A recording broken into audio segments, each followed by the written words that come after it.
Live.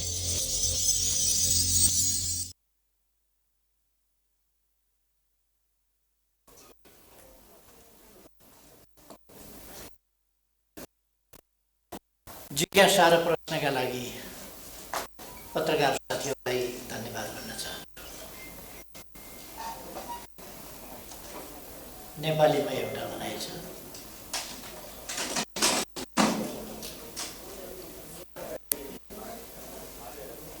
12 वर्ष रामायण पढ्यो सीता कसकी जोई भन्ने एउटा छ। 12 बुँदा लामो वक्तव्य पढियो अनि पारित गरेको ठिक छ कि बेठिक छ भनेर प्रश्न फेरि साथीहरूले उठाउनु भएको छ। त्यो त लिखितमै जवाब छँदैछ त्यहाँ।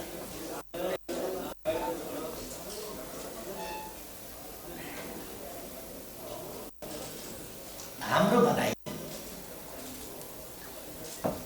कुनै पनि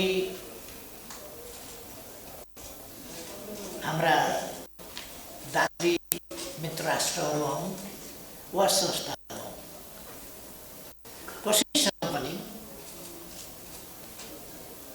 सहयोग सहकार्य कुनै विषयमा ठोस रूपमा प्रवेश गर्ने सम्भावना हामीले समयमै विचार गर्नुपर्छ। यो देशको हितको पक्षमा छ कि छैन, यो राष्ट्रिय आवश्यकता र प्राथमिकताभित्र पर्छ कि पर्दैन। हामीले सधैँ भन्दै आएका छौँ र यस वक्तव्यमा पनि हामीले भनेका छौँ, राष्ट्रिय आवश्यकता र प्राथमिकताका आयोजनाहरूमा हामी बाह्य सहायता,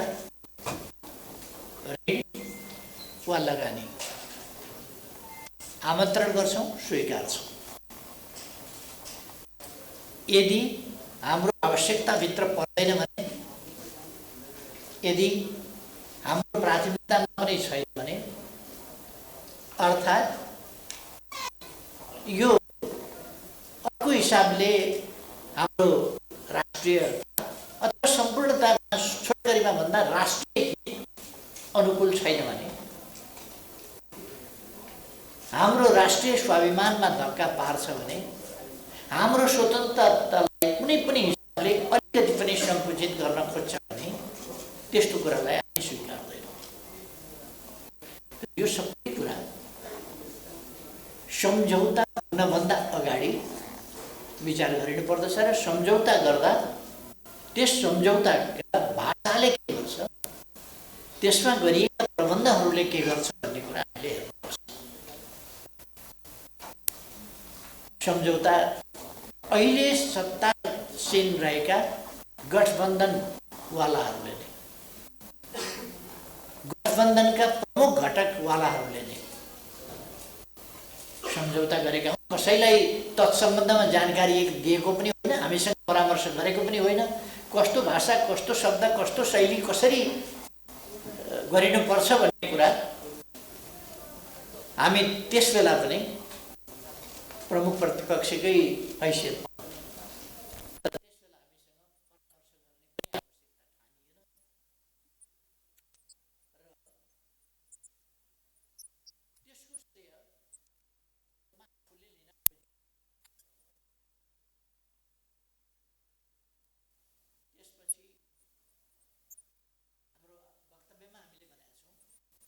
नेतृत्वको सरकार ढालौँ, जस किन दिने,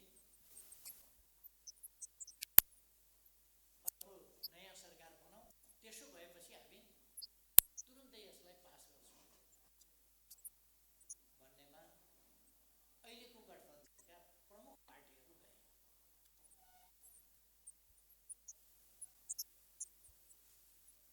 त्यसका निम्ति एमाले गल्ती गर्यो, संसदमा पेश गरिदियो। यो त सरकारले सुटुका लागि लागू गर्थ्यो। सरकारले गर्नुपर्ने काम संसदमा पेश गरेर प्रतिनिधिहरू रहेको सर्वोच्च संस्थामा पेश गरेर गर्न सकिने कुरालाई राष्ट्रिय महत्त्वको विषय बनायो भनेर। तर त्यो कुरा अमेरिका प्रक्रियामै थियो, प्रक्रियामै यो संशोधन पर्छ भन्ने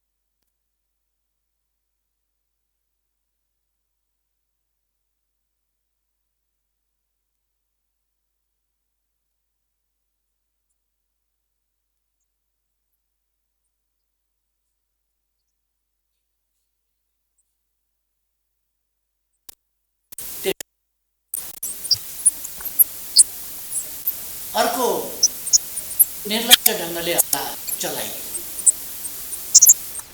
केपी ओली नेतृत्वको सरकारको समयमा एउटा त संसदमा पेश गरेर गल्ती भयो। दोस्रो, प्रदीप गेवाली अमेरिका गएर एमसीसीको यसलाई अङ्ग बनाइयो भन्ने खालका के अरे आइपिएसको अङ्ग बनाइयो, एमसीसी प्रोजेक्टलाई आइपिएसको अङ्ग बनाइयो अथवा इन्डो पेसिफिक स्ट्राटेजीको अङ्ग बनाइयो भन्ने हल्ला चलाइयो। हिजो मात्र घटकका एउटा प्रमुख पार्टीका प्रमुख नेताको हामीले वक्तव्य सुन्यौँ र अमेरिका भनिरहेको छ आइपिएसको अङ्ग होइन। अहिले उहाँहरू भन्नुहुन्छ आइपिएसको अङ्ग होइन। अस्ति तथाकथित व्याख्यात्मक घोषणा उहाँहरूले जसको कुनै अर्थ छैन, त्यस व्याख्यात्मक घोषणामा आइपिएसको अङ्ग होइन भन्नु। अस्ति आइपिएसको अङ्ग हो भनेर बित्नु। त्यसर्थ यसलाई सहज ढङ्गले, स्वस्थ ढङ्गले, यसभित्र राजनीति नगरिकन एउटा विकास परियोजनाको रूपमा यसलाई अगाडि बढाउनु पर्ने थियो। तर देशमा हुडलो मचाउन खोज्ने, देशमा मतभेद सृजना गर्न खोज्ने, द्वन्द्व सृजना गर्न खोज्ने र तपाईँहरूले यस बिचमा सोच्नुपर्छ। पटक पटक अब साधारण आन्दोलनले भएन, शाकाहारी आन्दोलनले भएन, अब 64को जस्तो गर्नु पर्यो, उस्तै पर्यो भने हामी जङ्गल जान सक्छौँ आदि इत्यादि यस्ता भाग धक्कुहरू नेपाली जनताले सुन्नु। नेपाली जनतालाई तर्साउन, धम्क्याउन किन खोजियो? त्यसका पछाडि अरू वास्तविक कारण केही पनि देखिँदैन। धम्क्याएर, त्रसित बनाएर आफ्ना कुरा माथि पार्न खोजेको यस्तो अवस्थामा सभामुखको भनिरहेको पटक पटक म यो पेश गर्दिनँ भन्ने हामीले उसमा पनि भनेका छौँ, वक्तव्यमा पनि भनेका छौँ कि यो पेश गर्नभन्दा त यहाँ रगतको खोलो बग्छ, म मर्न तयार छु, मानिन तयार छु आदि आवेग उत्तेजनापूर्ण व्यक्तिहरू आए र यसरी उहाँहरूले यसलाई यस्तो विषय बनाउनु भयो कि यो असाधारण राष्ट्रघात हो, असाधारण देशद्रोह हो, असाधारण देशका विरुद्धको विषय हो भन्ने कुरा गर्नु पर्यो। उहाँहरूले आफ्नो कार्यकर्ताहरूलाई सडकमा हिंसात्मक ढङ्गले उतार्नु। हिजो सुन्दा हामी त राष्ट्रिय मेलमा चाहन्छौँ। सडक भत्काएर, ढुङ्गा हालेर, टाउका फुटाएर, प्रहरी घाइते बनाएर, विपक्षी दलका नेताका गाडीमा ढुङ्गा हानेर हामी त राष्ट्र एकजुट बनाएर चाहन्छौँ। यस्ता खालका नकली कुराहरू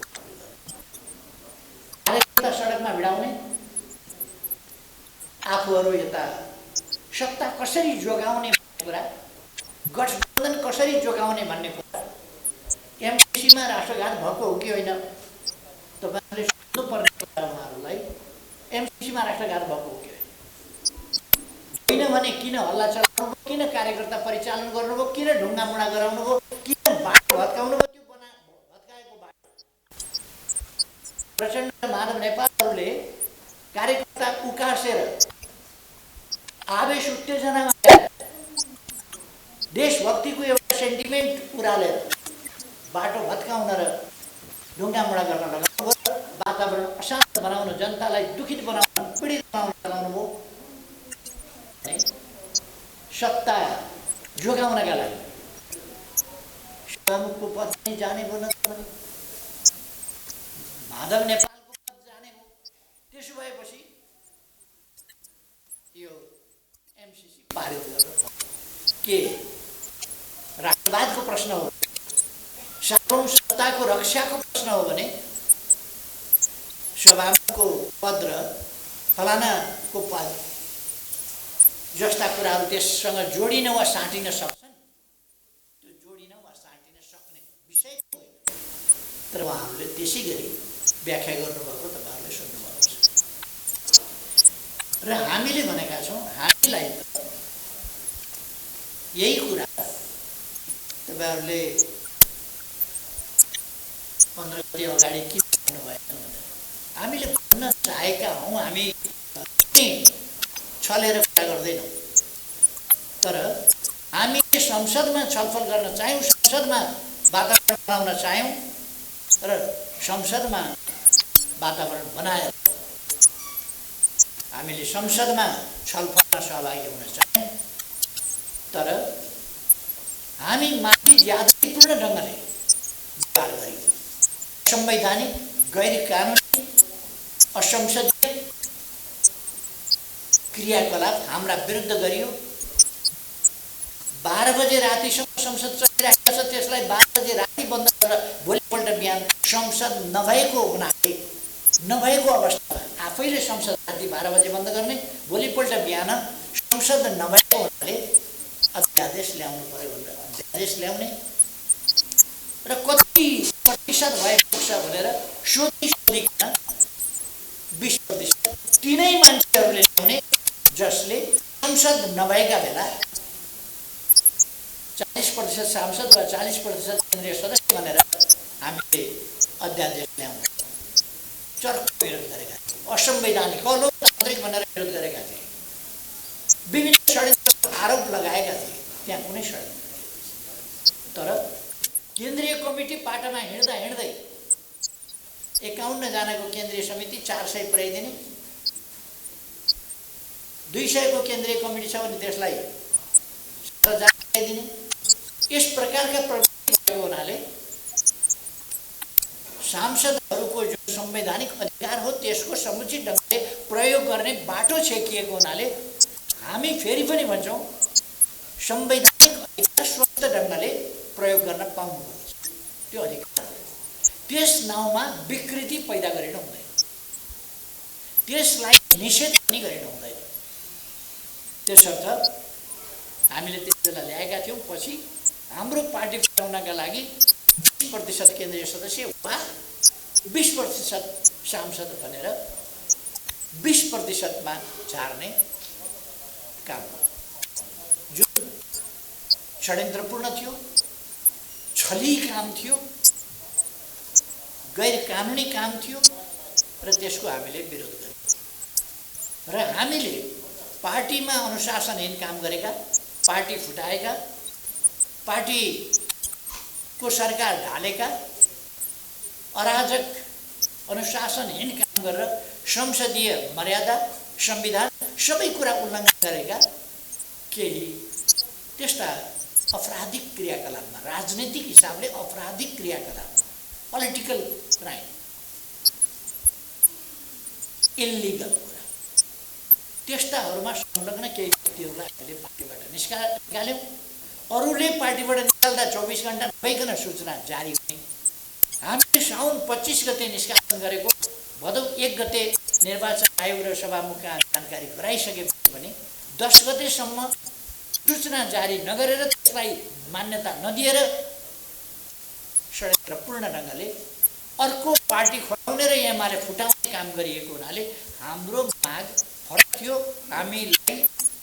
हामी माथिको अन्यायलाई सच्याएर हामी पनि संसदको प्रक्रियामा सहभागी हुने अवसर दियोस् भन्ने हाम्रो माग थियो। त्यसलाई नजरअन्दाज गरिएको हुनाले, त्यसलाई पेलेर जाने नीति लिएको हुनाले संवैधानिक, कानुनी लोकतान्त्रिक र संसदीय बाटोभन्दा पृथक हटेको हुनाले हामीले त्यसमा आफ्नो विरोध। यदि लोकतान्त्रिक अभ्यासको हिसाबले मान्ने हो, त्यसलाई लोकतान्त्रिक हिसाबले मान्ने हो भने हामीले गरेको प्रमुख प्रतिपक्षी दल नेकपा एमाले जस्तो देशको सबभन्दा ठुलो पार्टी, संसदमा सबभन्दा ठुलो पार्टीले वेल घेरेपछि अवरोध भएको मानिन्छ।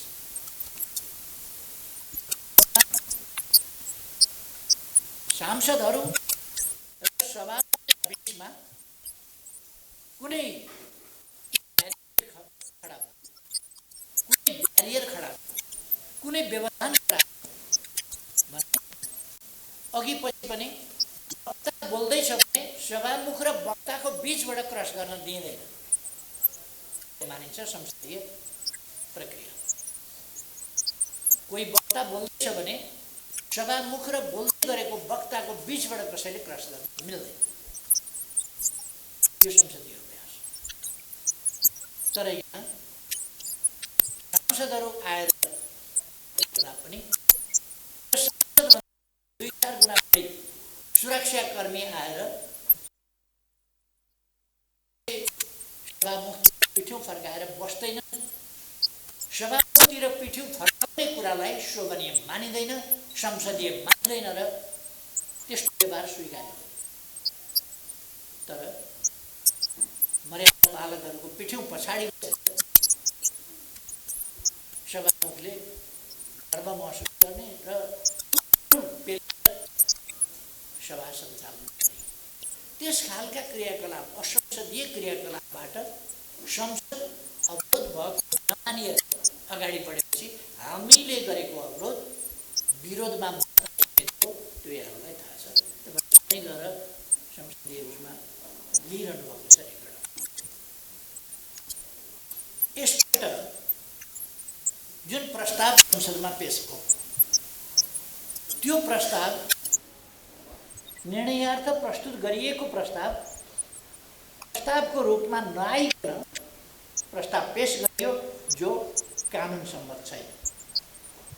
कानुनले के भन्छ भने एउटा अधिवेशनमा पेश गरिएको प्रस्ताव त्यो अधिवेशनभित्र यदि निर्णयार्थ प्रस्तुत भएन र कुनै निर्णयमा गएन भने त्यो अधिवेशनको समाप्तिसँगै त्यस प्रस्तावको अस्तित्व समाप्त हुन्छ।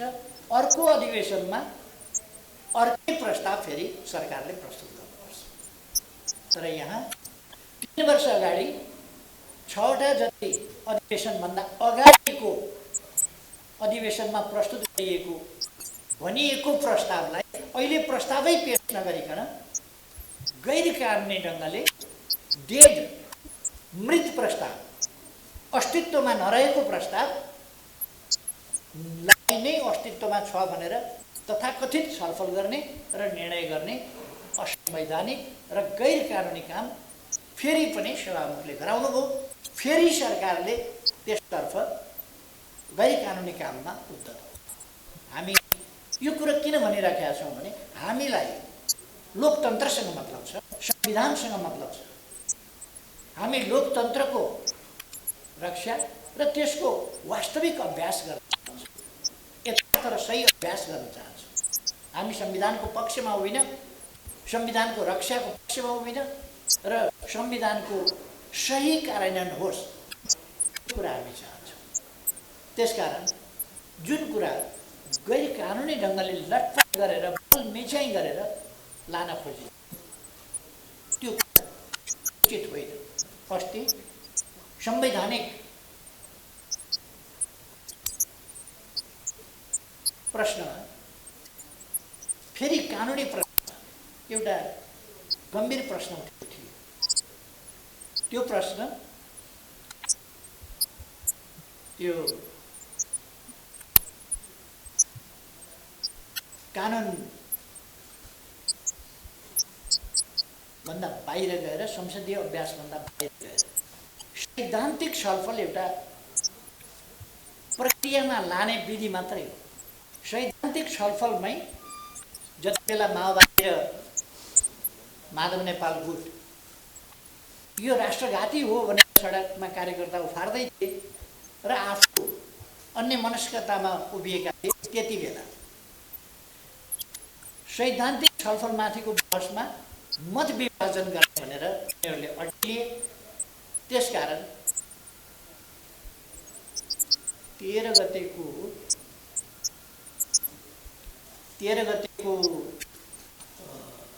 छलफल अगाडि बढ्न सके। त्यसै कारण 14 गतेको छलफल पनि अगाडि बढ्न सके। र त्यो कुरामा हाम्रो विरोध रह्यो, किनभने संसदीय अभ्यासको कुरा होइन। त्यसो हो भने त बहुमतले कहिल्यै पनि छलफलै गर्न दिन्न, डिभिजन माग्छ छलफल हुँदैन भनेर कुनै पनि प्रस्ताव, सरकार त बहुमत हुन्छ नै, सरकारले ल्याएको कुनै प्रस्तावमाथि छलफलै हुन नदिने भयो, किनभने उसले सैद्धान्तिक छलफललाई नै निषेध गरिदिन्छ। यस खालको बाटो लिन खोजेको यो अत्यन्तै गैर संवैधानिक कुरा हो। हामी त सहभागी भइरहेका थिएनौँ प्रक्रियामा, तर पनि यो अत्यन्त गैर संवैधानिक कुरा हो, असंवैधानिक कुरा हो, गैर कानुनी कुरा हो। यो लोकतन्त्रको मूल्य, मान्यता र मर्म विपरीतको कुरा हो, कानुन व्यवस्थाभन्दा विपरीतको कुरा हो। र हामीले पनि त्यसलाई चाहिँ रेसिस्ट गर्यौँ। अब एमसीसी हामीले यस्तो भनेका छौँ, एमसीसी पारित भइसक्यो। सधैँ विवाद मात्रै गरेर यो त पारित भइसक्यो, अब यसलाई कार्यान्वयनमा हेर्नु पर्छ र यसको सही राष्ट्रिय हितको पक्षमा, देशको विकासको पक्षमा, हाम्रो सार्वभौमसत्ता र स्वाधीनतामा, स्वतन्त्रतामा अलिकति पनि कुनै प्रावधानले तलमाथि नपर्ने गरी यसको कार्यान्वयन हुनुपर्छ। यदि कुनै हिसाबले देशको सार्वभौमसत्तामा, स्वाधीनतामा, स्वतन्त्रतामा वा हाम्रो राष्ट्रिय हितमा, राष्ट्रिय स्वाभिमानमा कहीँ पनि तलमाथि पार्न खोजियो भने नेकपा एमालेलाई त्यो मान्य हुन सक्दैन, हामी मान्दैनौँ भनेर हामीले पहिले नै भनेका छौँ। यो हामी चाहँदैनौँ। अहिले यस सम्बन्धमा सो कल्ड फेस छ, उहाँहरूको भाषामा एउटा हात राख्नका लागि एउटा धरो चाहियो। यही धरो यो व्याख्यात्मक घोषणा, जसको एमसीसी उसैदेखि त्यो कुरा तयारी हुँदै थियो, पातलो छुक्ने के हो त्यो, यहाँ तयारी हुँदै थियो। त्यसै बेला एमसीसीको तर्फबाट उनीहरूले स्पष्ट पारिसके कि यसको सम्झौतासँग कुनै अर्थ छैन। व्याख्यात्मक घोषणा नेपाली जनतालाई झुक्क्याउने, अल्मल्याउने, धोका दिने एउटा ठगी धन्दा हो। त्योभन्दा माथि केही पनि होइन यो व्याख्यात्मक घोषणा। त्यसकारण व्याख्यात्मक घोषणा निरर्थक छ। तर एउटा कुरा, यसबाट हामी नेपाली जनताले अहिले सरकारले रोस्टममा उभिएर यो व्याख्यात्मक घोषणा लागू हुन्छ र यो लागू कहीँ भएन भने, तलमाथि पर्दैन, लागू भएन भने यो सम्झौता त्यति बेरै रद्द हुन्छ भनेर भनेको छ। यो हामीले हेर्नुपर्छ के भनेको। त्यसकारण हामीलाई समाउने ठाउँ, नेपाली जनतालाई समाउने ठाउँ गठबन्धनको सरकारले दिएको छ। यदि हामी समाउन सक्छौँ।